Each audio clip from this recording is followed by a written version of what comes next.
Elijah Carter stepped into the luxury store with the deliberate pace of someone unhurried by time. The soft chime of the glass door echoed briefly before fading into the background hum of polite conversation and distant laughter. Inside, the store was immaculate, a world of sleek surfaces and muted elegance. Marble floors gleamed under warm, ambient lighting. Shelves adorned with fine leather goods and sparkling jewelry whispered of exclusivity. The air carried a faint trace of polished wood and expensive cologne. A silent declaration of sophistication. Elijah's attire, by contrast, seemed almost defiant in its simplicity. His coat, though neatly pressed, bore the wear of years gone by. His shoes, while clean, revealed scuffs that spoke of countless steps taken. Yet there was a quiet dignity in his bearing, an aura of self-assurance that transcended appearances. He adjusted the brim of his hat as he surveyed the store, his eyes pausing on a gleaming glass display case. The watch he sought was for his granddaughter, a celebration of her hard-won achievements. She had become the first in their family to graduate college, and Elijah wanted to honor her journey with something meaningful. His gaze fell on a sleek silver timepiece with a soft leather strap. It was understated, timeless, perfect for her. Across the room, a cluster of sales associates lingered near the counter. Their laughter was subdued but pointed, their glances flickering toward him like whispers unspoken.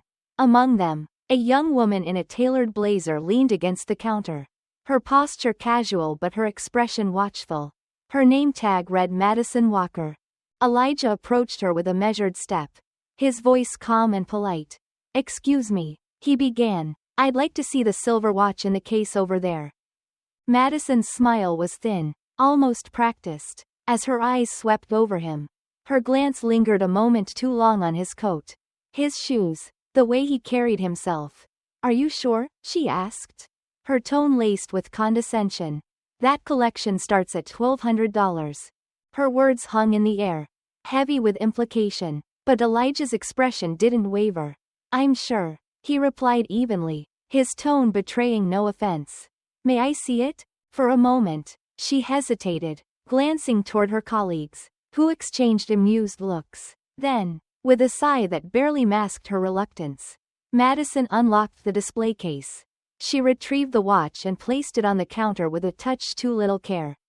"Here you go," she said, the words clipped. Elijah picked up the watch with steady hands, his fingers brushing the soft leather strap. It was perfect, just as he had imagined. He turned it over, admiring the craftsmanship, before nodding to himself. "I'll take it," he said simply. Madison blinked, her mask of professionalism slipping for a fraction of a second. "You want to buy it?" she repeated, as though the concept itself were foreign. "Yes," Elijah replied. "Please wrap it nicely. It's a gift." Her lips pursed, but she nodded, retrieving a velvet box from beneath the counter. As she worked, Elijah became aware of a faint murmur behind him. A couple stood a few feet away, their voices low but not low enough. "Must have wandered into the wrong store," the man said, chuckling softly. His companion smiled thinly, probably looking for a thrift shop. The words brushed past Elijah like the faintest of winds, stirring but not unsettling him. He had heard their like before, in different places, from different faces. The sting never truly disappeared, but he had learned to bear it with grace. When Madison slid the neatly wrapped box across the counter, she added with a saccharine smile, "Good luck with that." Elijah tucked the box under his arm, nodding politely. "Thank you," he said, his tone calm but firm. As he turned toward the exit, he could feel their eyes on him, judging, dismissing, underestimating, but he didn't look back.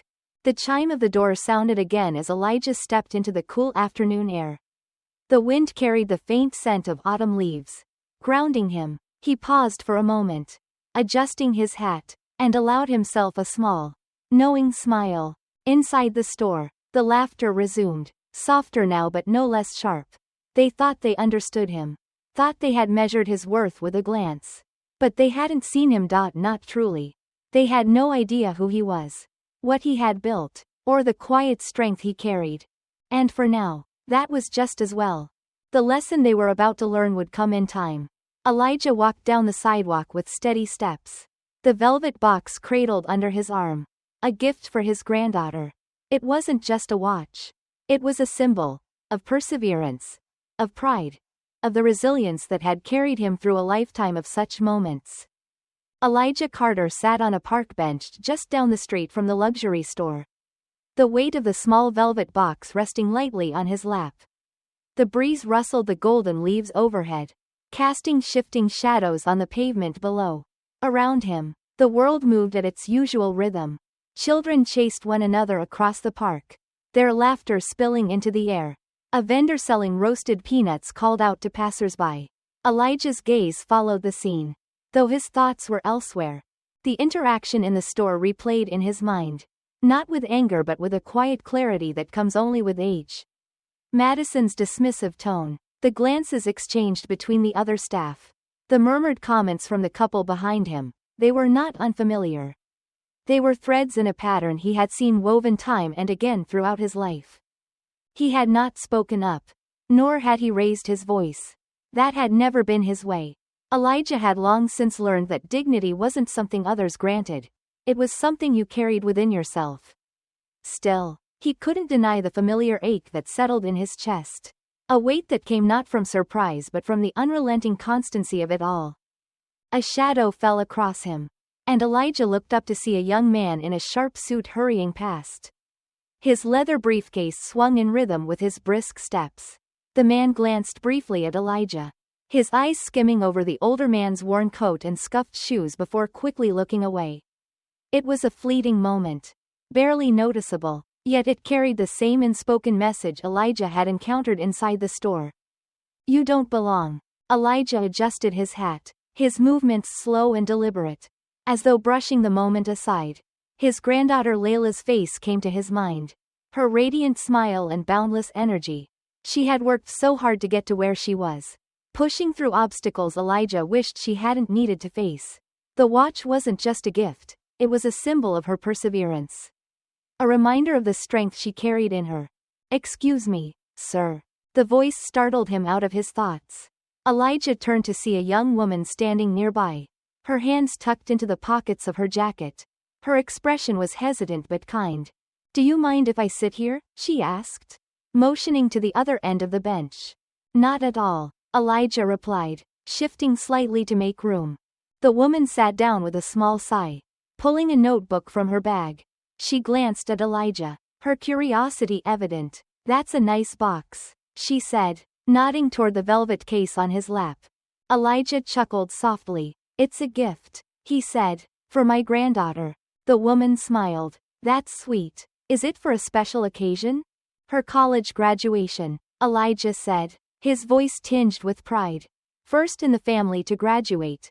Congratulations to her, the woman said sincerely. She must be amazing. She is, Elijah replied, his tone warm. They sat in companionable silence for a moment. The kind that comes when words aren't necessary. But the woman's gaze lingered on Elijah, her brow furrowing slightly as though debating whether to speak again. Can I ask you something? She said finally. Elijah nodded. Of course. She hesitated. Do you ever get tired of it? People judging you before they know you? Elijah tilted his head, regarding her thoughtfully. Tired, he echoed, as though testing the word. It's not the right word. I think I'd say resigned. The woman's expression softened, and she nodded in understanding. But, Elijah continued, his voice steady, resigned doesn't mean defeated. It's not about changing everyone's mind. That's too tall a mountain to climb. It's about holding onto your own sense of self, no matter what they see when they look at you. The woman smiled faintly, her respect for the older man evident. That's a powerful way to think about it, she said. Elijah shrugged, his demeanor humble. It's just the way I've learned to carry on. The world's not always kind. But that doesn't mean I can't be. The woman closed her notebook, tucking it back into her bag. Well, sir, I think your granddaughter is lucky to have you. And I'm lucky to have her, Elijah replied. She stood, giving him a warm smile. I hope she loves the gift. Have a good day. You too, Elijah said, tipping his hat slightly as she walked away. For a moment, he sat there alone, the weight of the velvet box steady in his lap. He thought of Layla, of the generations before her, and of those who would come after. The judgments he faced, the assumptions made about him, those were not new. But he had survived them, thrived despite them. As he rose to leave, Elijah felt the autumn breeze against his face. Cool and crisp. He held the box a little tighter, his steps steady and unhurried. Today was just one of many days, a chapter in a larger story.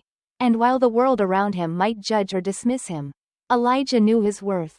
He always had. The afternoon sun dipped lower, casting long shadows across the city streets. Elijah Carter found himself walking back toward the store, the same velvet box nestled securely in his pocket. His steps were unhurried, deliberate, as if he had all the time in the world. And perhaps he did. He wasn't in a rush to confront anyone or make a scene.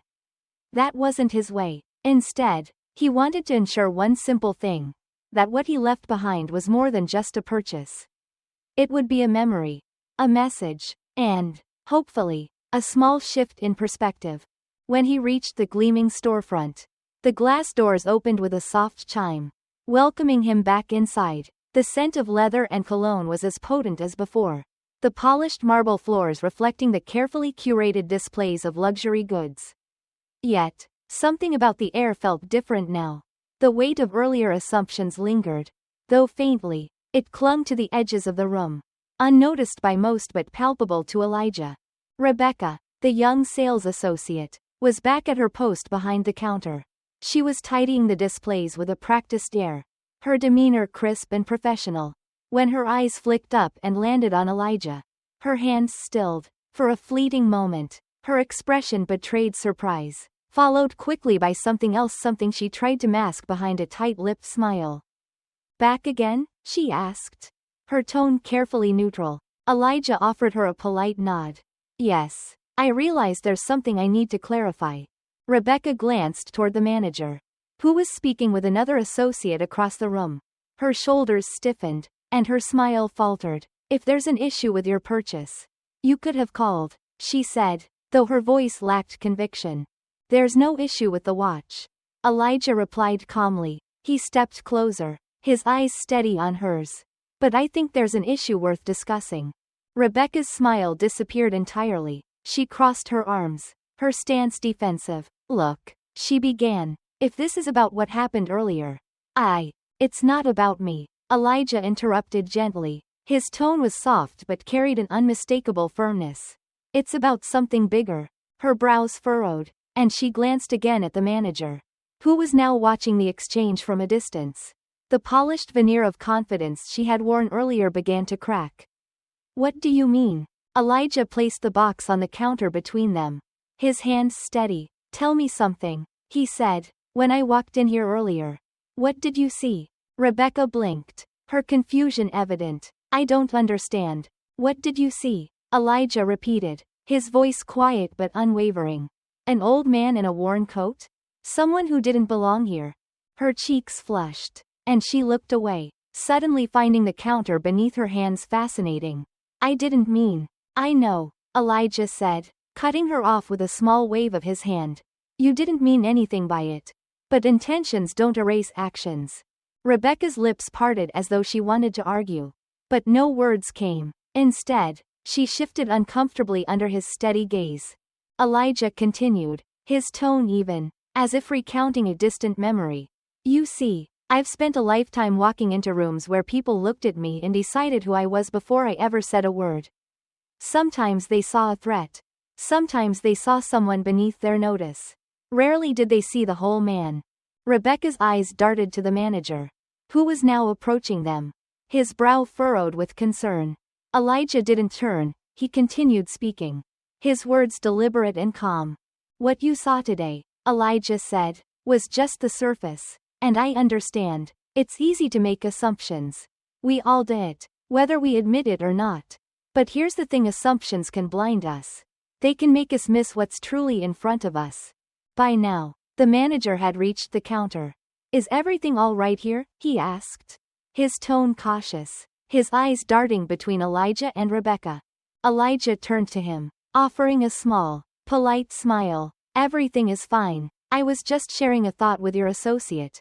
The manager's smile was strained, If there's anything we can do to improve your experience, please let us know. Elijah held his gaze for a moment before replying. What you can do is ensure that no one who walks through these doors feels the way I did earlier today. The manager stiffened. Mr. Carter, I assure you, it's not about assurance, Elijah said softly. It's about awareness. And it's about action. Rebecca's arms slowly uncrossed, and her expression shifted. The defensiveness was gone, replaced by something quieter, perhaps understanding. Perhaps shame. She met Elijah's gaze and nodded. Though she didn't speak. I'm not here to demand anything, Elijah said, turning back to her. I just wanted to say this. People are more than what they appear. And the way we treat them, especially when no one's watching, says more about us than it does about them. For a moment, silence fell over the store. The hum of distant conversations faded, and even the soft background music seemed too quiet. Elijah's words lingered, hanging in the air like a faint echo. Finally, the manager cleared his throat. Thank you, Mr. Carter. We'll take your words to heart. Elijah nodded, his expression neutral but not unkind. He reached for the velvet box, tucking it back into his pocket with deliberate care. I hope you do, he said simply. As he turned to leave, Rebecca spoke up, her voice tentative. Mr. Carter? He paused, glancing back at her. Thank you, she said quietly, her cheeks flushed but her gaze steady. For saying what you did. I needed to hear it. Elijah studied her for a moment, his expression unreadable. Then he nodded, tipping his hat slightly. You're welcome. The soft chime of the doors announced his departure, and the cool autumn breeze greeted him once again. Elijah's steps were as steady as ever, his heart calm. He had not sought to change the world that day, but perhaps, in his own quiet way, he had planted a seed. And for now, that was enough. The wind carried the faint rustle of fallen leaves as Elijah Carter stepped onto the quiet sidewalk. The city, for all its hustle and commotion, seemed to pause for a moment, as if the world itself had drawn a long breath. Elijah walked slowly, the familiar velvet box tucked safely in his coat pocket. The encounter at the store lingered in his thoughts, not as a source of bitterness, but as a reflection, a quiet meditation on how far society had come, and how far it still had to go. He turned a corner, heading toward the small park he often visited after his errands. The benches there overlooked a modest fountain, its gentle streams of water a soothing backdrop to the sound of distant traffic. It was a space where he could sit, think, and observe without interruption. As he settled onto his usual bench, he noticed a young woman sitting nearby, cradling a toddler on her lap. The child laughed as she offered him pieces of a soft pretzel, his giggles carrying across the cool afternoon air. Elijah smiled faintly. There was something grounding about the simplicity of that moment, a reminder of life's small joys. He leaned back, letting his thoughts wander to the store. It wasn't the first time he had been underestimated, nor would it be the last. But this time felt different. Perhaps it was the way the assumptions had been so overt, spoken aloud as if they were truths rather than fleeting judgments. Or perhaps it was the look on Rebecca's face when he had confronted her, a mix of discomfort and realization that hinted at the possibility of change. It was this subtle shift that Elijah found himself holding onto. Change, he knew, didn't happen in great leaps. It happened in moments. In the quiet exchanges that left a mark. Even if that mark wasn't immediately visible. His thoughts were interrupted by the sound of footsteps approaching. A man, perhaps in his 30s, hesitated a few feet away before speaking. Excuse me, sir, he said, his voice tentative. Elijah glanced up, meeting the man's gaze. Yes? The man shifted nervously, holding a folded newspaper in one hand. I just wanted to say. I was at the store earlier. I saw what happened. Elijah studied him for a moment, his expression calm but curious. I see. The man exhaled, as if relieved that Elijah hadn't dismissed him outright. I didn't say anything at the time. And I regret that. I should have. It wasn't right, the way they treated you. Elijah nodded slowly. It wasn't, he said simply, his tone measured. The man seemed to falter under Elijah's steady gaze. I guess what I'm trying to say is, thank you. For the way you handled it. You didn't get angry. You didn't cause a scene. But you made your point. It made me think. Elijah allowed a faint smile to touch his lips. That's all any of us can do. Make people think. The man nodded, a flicker of gratitude crossing his face. Well, I just wanted you to know that someone noticed. And it mattered. With that, he offered Elijah a small, awkward nod before turning and walking away. Elijah watched him go, the man's words settling like a soft weight in his chest. It mattered. How often had he wondered, over the years, whether the quiet stance he took against injustice had truly made a difference. He rarely received such affirmations. And when they came, they carried a significance that was hard to put into words. As the sun dipped lower in the sky, Elijah remained on the bench, his thoughts drifting once more. He thought of the manager, Mr. Davis, and the way his polished professionalism had masked a clear discomfort with Elijah's presence. He thought of Rebecca, her defensiveness giving way to something resembling introspection. And he thought of the young man who had just approached him. A stranger whose life, however briefly, had intersected with his own. The world, Elijah realized, was a mosaic of such intersections.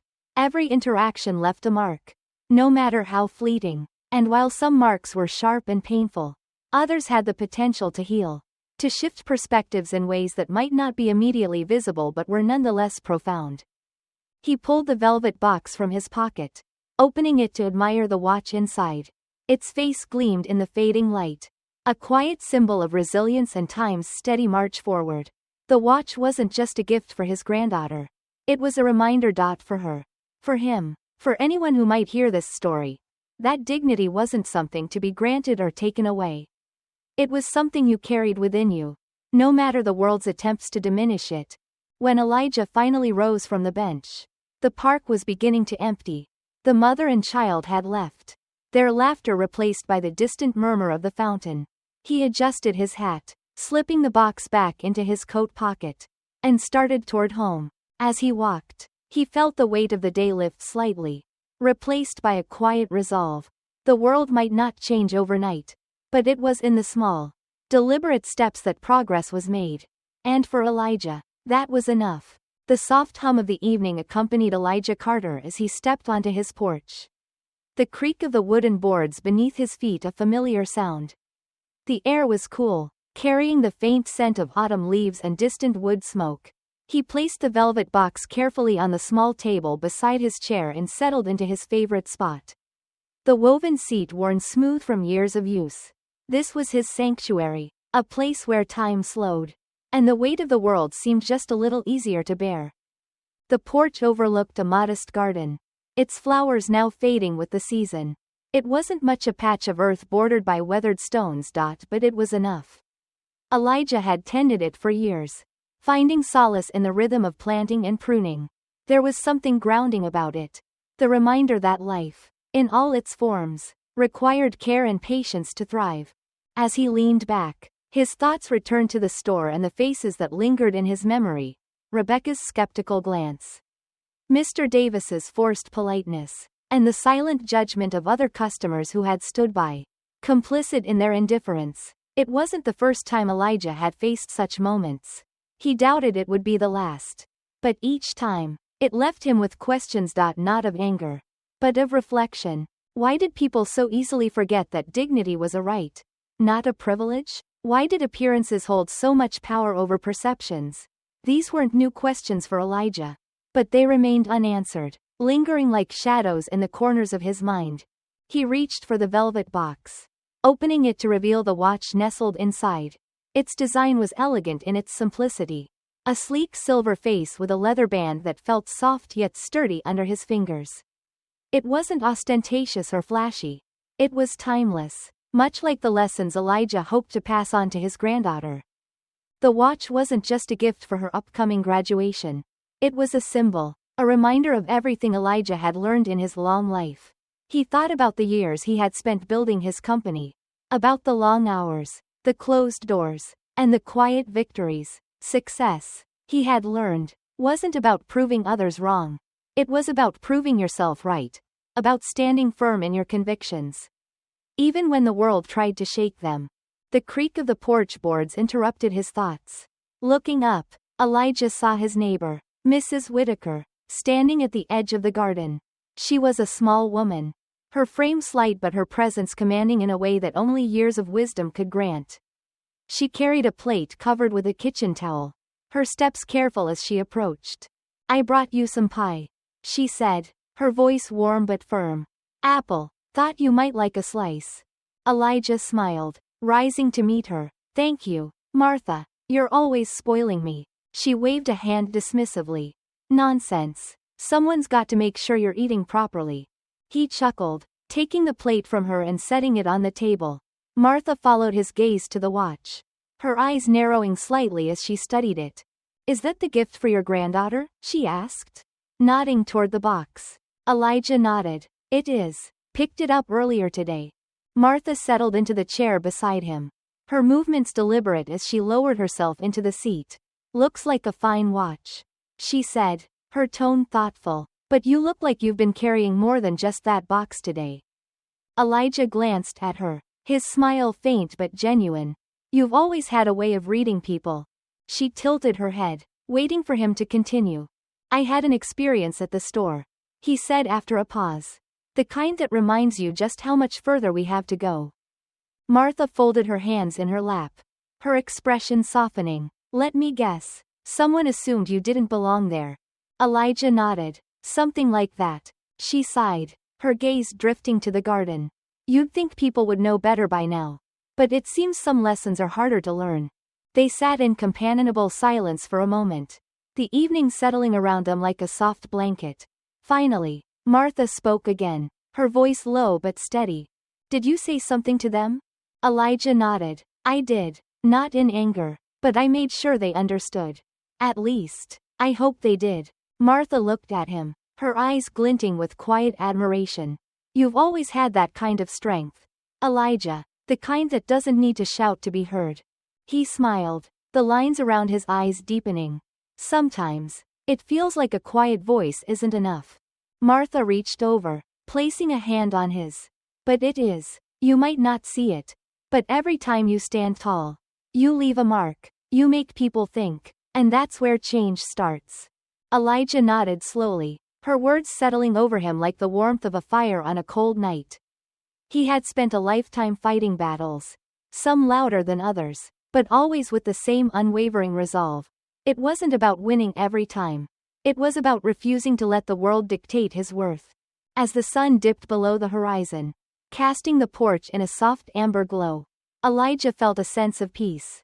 The world, for all its flaws, was still worth believing in, and as long as he had people like Martha in his corner, he knew he could keep walking forward, one quiet step at a time. The following day dawned cold but clear, the kind of autumn morning that painted the world in soft golds and crisp blues. Elijah Carter stood by the window of his living room, watching the light stretch across the quiet street outside.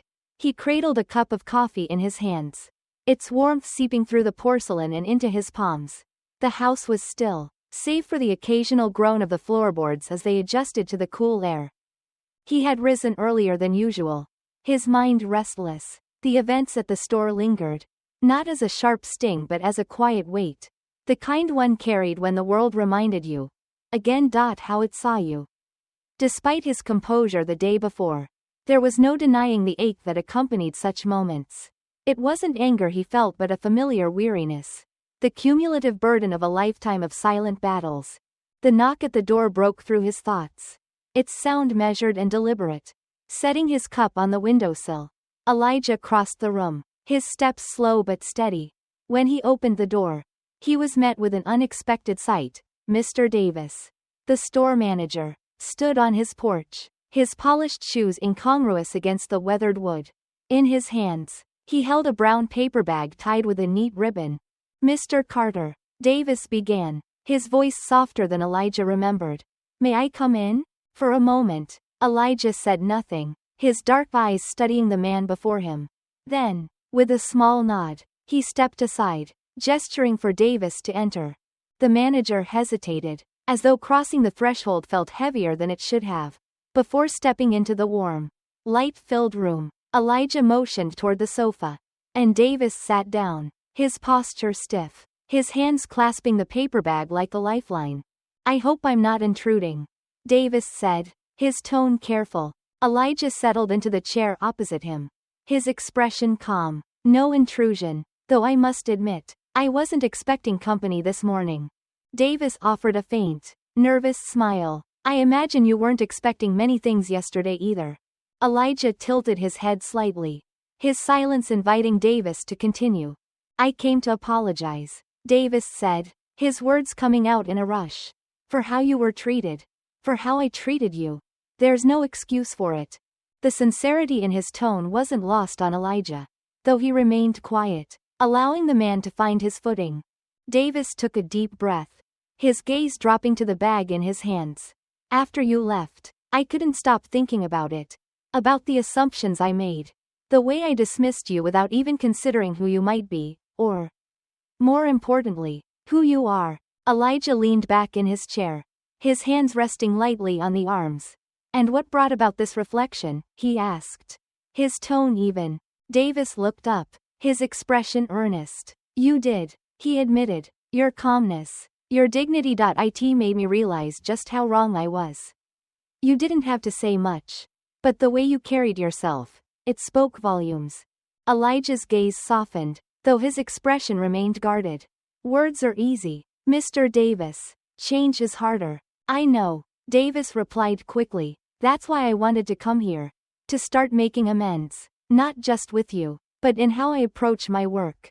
My staff. My life. He held out the paper bag, his hands trembling slightly. This isn't much, he said, his voice low. But it's a small gesture, a gift for your granddaughter. I overheard you mention it was for her graduation. I thought it might be a way to show her and you that I'm sincere.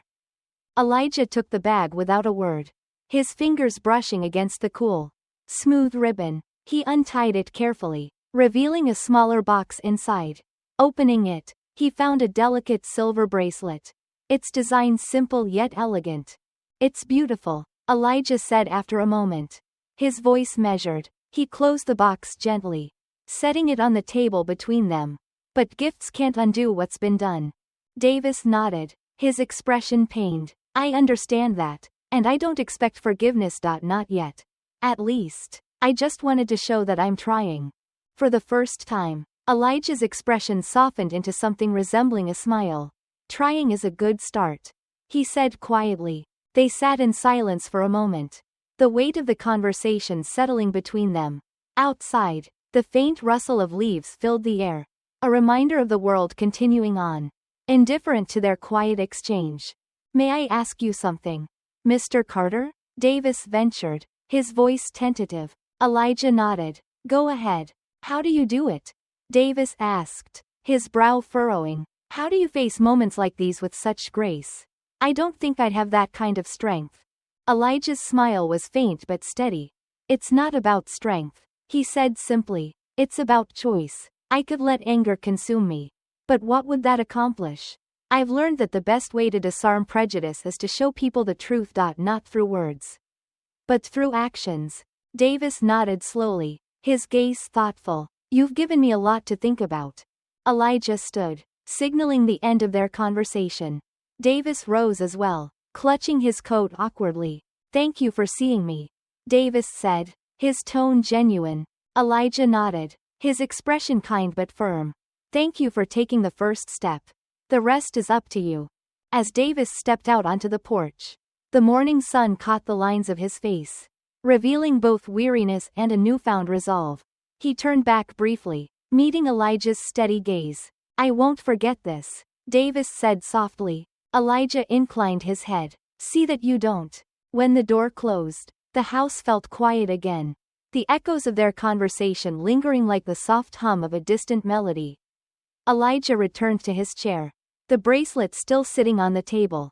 He would give it to his granddaughter, not as a token of the manager's regret, but as a reminder of the lessons life had taught him. And the quiet power of grace in the face of adversity.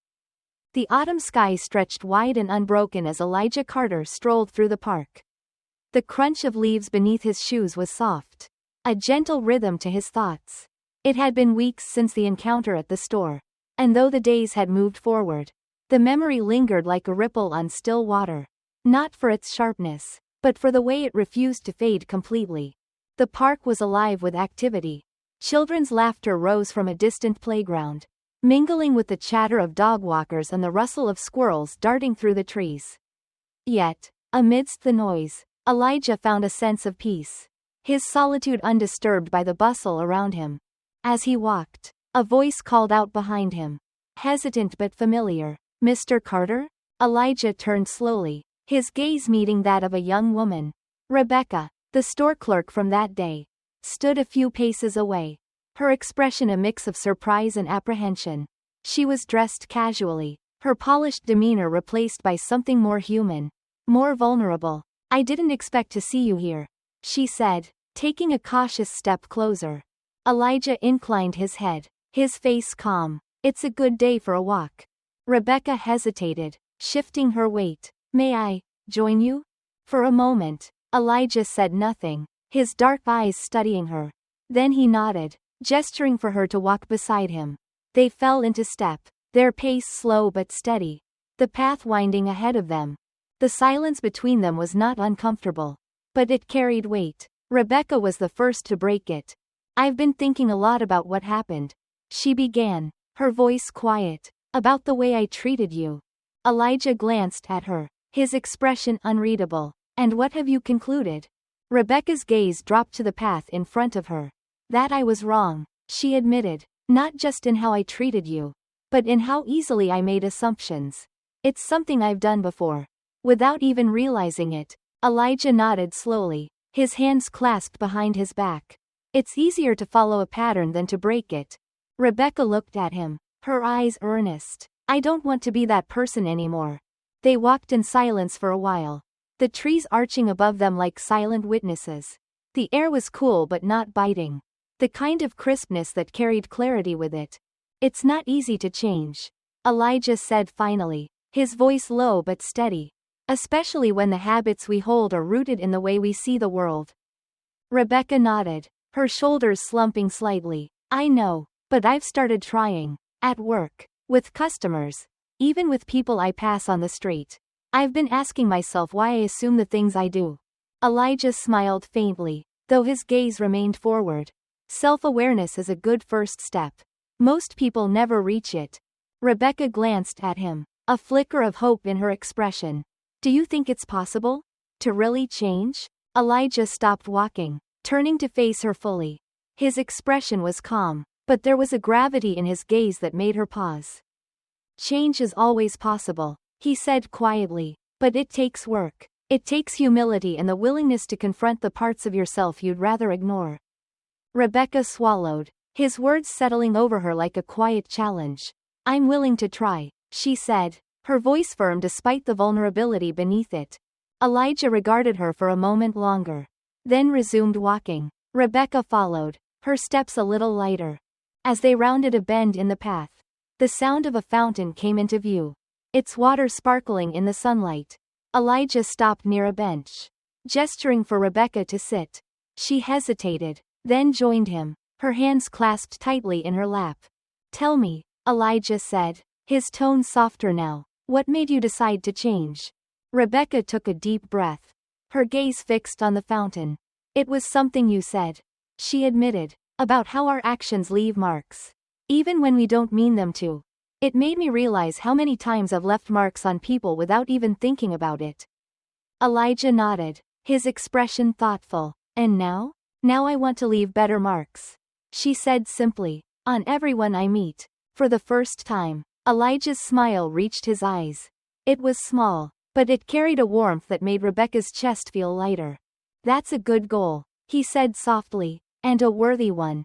They sat in silence for a while, the sound of the fountain filling the space between them. Rebecca glanced at Elijah, her voice hesitant but steady. "Do you think you can forgive me?" she asked. Elijah turned to her, his gaze steady but kind. "Forgiveness isn't about forgetting," he said. "It's about choosing to move forward. And I believe you're ready to move forward." Rebecca nodded, her shoulders relaxing slightly. "Thank you," she said, her voice thick with emotion. Elijah said nothing, but his expression was one of quiet understanding. As they sat together, the autumn sun cast long shadows across the park. the day moving forward in its quiet, unhurried way. For Rebecca, the conversation felt like the beginning of something new, a path she hadn't known she needed to take. For Elijah, it was another step in a journey he had walked for decades. A reminder that even the smallest ripples could create change. The morning sunlight spilled through the tall windows of Elijah Carter's modest study, casting long streaks of gold across the shelves lined with books and mementos. He sat at his desk, pen in hand, the weight of the past weeks resting gently on his shoulders. His journal lay open before him, its pages marked with his steady, deliberate handwriting. The entry began as many others had, a reflection on the day's events and the lessons he hoped to carry forward. But today's writing carried a different tone, one of quiet resolve and perhaps a sense of closure. The events at the store, the conversations that followed, and the changes he had witnessed were all swirling in his mind like leaves caught in an autumn breeze. Elijah paused, the pen resting lightly in his hand, and gazed out the window. The neighborhood stretched out before him, alive with its usual rhythm. A young boy pedaled his bicycle down the street, his laughter echoing faintly. An elderly woman tended to her garden, her hands moving with practiced care. It was a scene of quiet persistence, the kind of ordinary beauty Elijah had come to treasure. The sound of footsteps interrupted his thoughts. He turned to see his granddaughter, Lila, standing in the doorway. She wore the silver watch he had given her, its face catching the sunlight as she leaned against the frame. "Grandpa," she said softly, her voice tinged with hesitation. "Do you have a minute?" Elijah set down his pen and smiled, gesturing for her to come in. "Always," he said. She entered the room, her movements slow and thoughtful, and sat in the chair across from him. For a moment, neither of them spoke, the silence filled only by the faint hum of the world outside. "I've been thinking a lot," Lila began, her eyes fixed on the watch. "About what happened at the store. About everything you told me." Elijah nodded, his expression patient. "What's on your mind?" She hesitated, then looked up, her gaze steady. "How do you keep going? After everything. After all the times people have judged you or treated you unfairly. How do you stay so calm?" Elijah leaned back in his chair, his hands resting lightly on the armrests. He considered her question carefully, his gaze drifting to the photograph on his desk, a picture of him as a young man, standing proudly in front of his first business. "It's not always easy," he admitted. "There were times when the weight of it all felt unbearable. Times when anger felt like the only response. But I learned something important along the way." Lila leaned forward, her attention fixed on him. "What's that?" "That dignity is something no one can take from you," Elijah said, his voice low but firm. "People may try to strip it away with their words, their actions, their assumptions, but if you hold on to who you are, your values, your integrity, they can't touch it." Lila nodded slowly, her expression thoughtful. "But doesn't it get exhausting? Always having to prove yourself?" Elijah smiled faintly, a hint of sadness in his eyes. "It does. But I stopped trying to prove myself to others a long time ago. Now, I focus on proving something to myself, that I can live with grace, no matter what the world throws at me." They sat in silence for a moment, the weight of his words settling between them. Then Lila reached across the desk, placing her hand gently on his. "You've taught me so much," she said softly, "not just through your words, but through the way you live. I hope I can carry that with me." Elijah squeezed her hand gently. "You already are," he said, "and I couldn't be prouder." As the day unfolded, Elijah found himself reflecting on the conversations he'd had, not just with Lila, but with others over the past weeks. Rebecca's heartfelt apology in the park, the hesitant but genuine changes at the store, and the messages he had received from people inspired by his quiet stand. All of it painted a picture of slow but meaningful progress. Later that evening, Elijah attended a community gathering at the local library.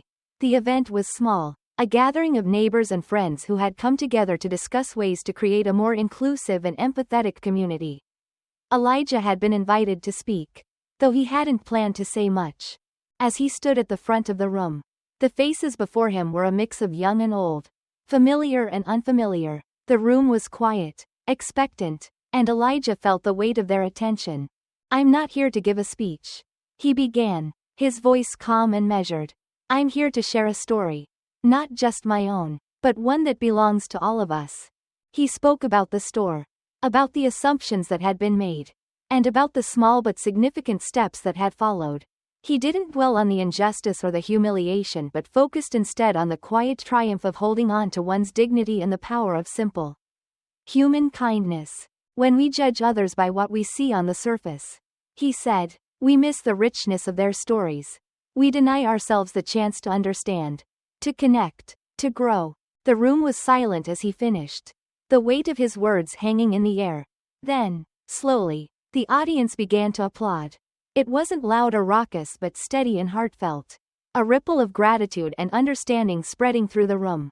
As Elijah stepped down from the podium, a young man approached him, his expression earnest. "Thank you," he said, "for reminding us of what really matters."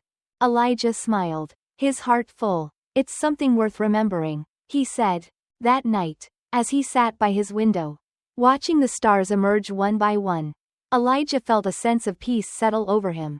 The world was far from perfect, but it was moving, slowly but surely, in the right direction, and for him, that was enough. Tomorrow would bring new challenges, new opportunities to stand firm and live with grace.